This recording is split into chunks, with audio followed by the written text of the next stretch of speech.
Delighted that Kate Herbert, playwright and theatre reviewer, joins us now on the phone. So, Kate, you've been getting into some theatre that everyone can access.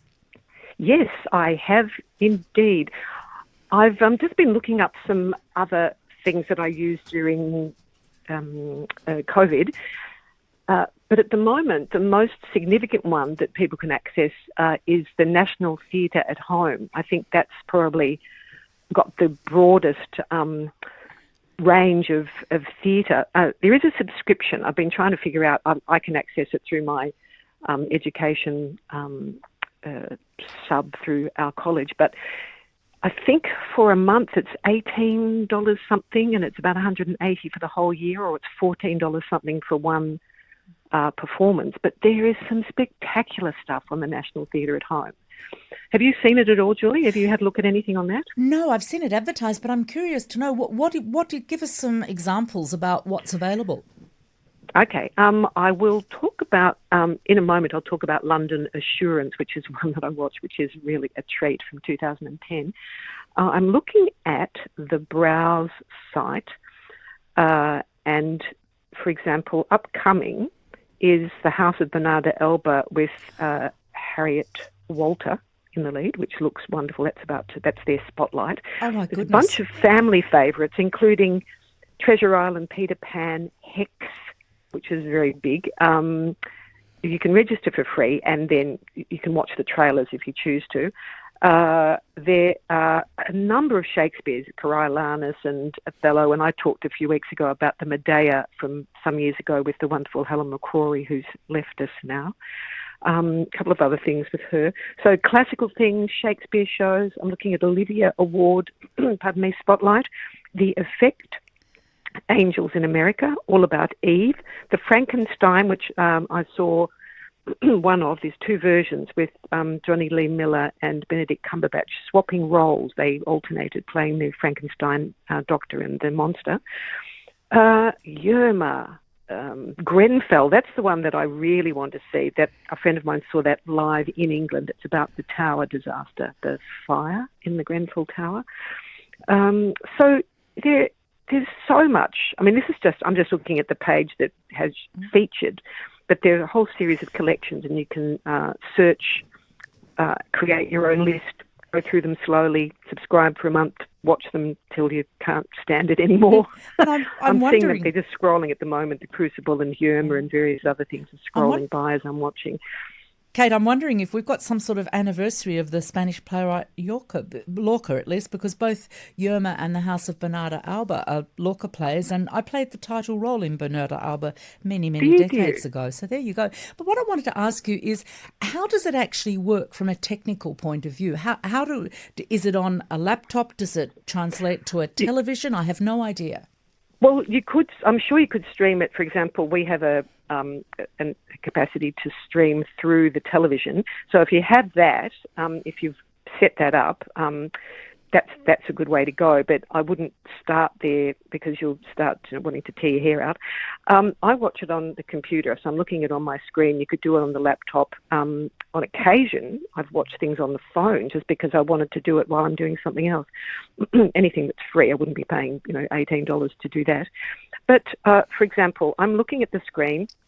I click on it. If I've subscribed, I don't need to on my other account, but on this, if I've subscribed, I can click on Watch Now, and it will take me to open a video, and you just click to full screen and watch the film of the production.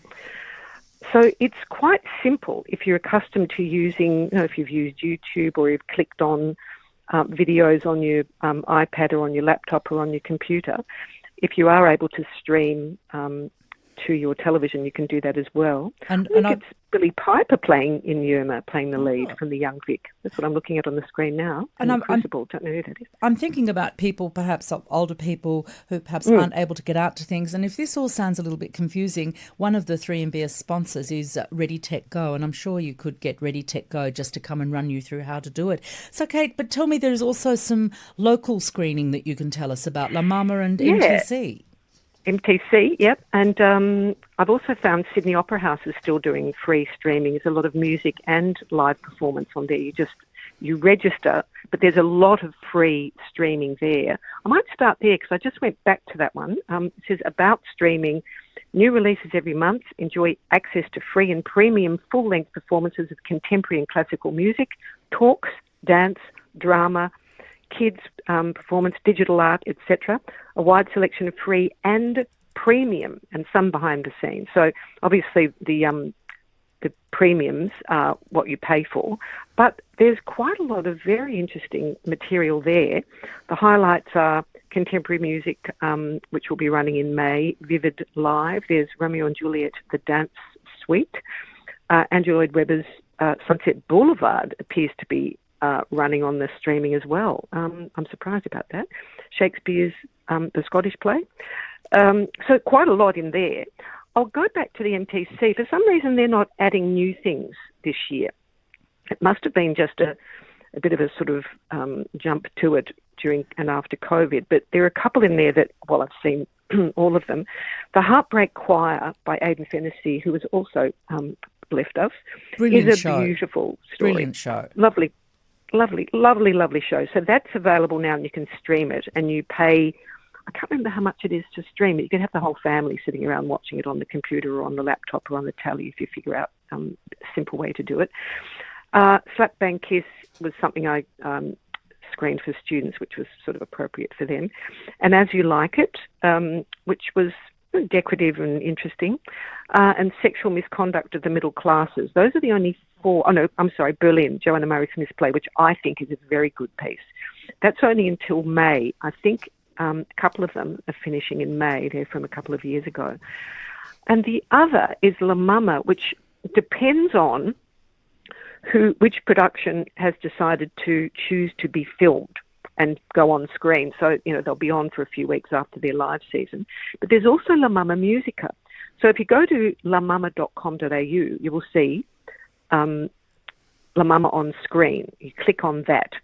And it's La Mama Musica has various tapes that are half hour or 50 minutes or so. La Mama Poetica, La Mama Cabaretica, and there have been plays and also actors talking about acting, etc. But there's at the moment not a theatre production on there. There will be more coming up. So there's quite a lot to choose from in quite a number of different places. But I think the most extraordinary pieces are on National Theatre at home, and one that will end up on the at home will be the Andrew Scott's solo Vanya, which is playing at the Palace Nova at the moment. So that's called National Theatre Live. Have you seen it yet, Julie? I haven't. I have seen some National Theatre Live things at the Nova, and they're always fantastic. They are. And these are the same productions that end up on the National Theatre at home. So you can see them at the cinema or wait till, you can watch them at home, which is what I generally do. But the Vanya, I've not seen yet, and I'm champing at the bit. But I've watched clips of it and listened to the director talking about it, and Simon Stevens has done the adaptation. So it's Andrew Scott, known as the finest Irish actor of our times or something, who I think is exceptional to watch in anything. I'll read a phone book, really, open an envelope. He is in Simon Stevens' adaptation of Uncle Vanya, the Chekhov play, and he plays all the roles. And it came about just by doing a bit of a read-through of the script with Simon Stevens and the director, Simon Stevens and Simon Yates, the director, where he took on a couple of extra roles because there were only the two of them there, and the director started thinking, this is not such a bad idea, let's give that a go.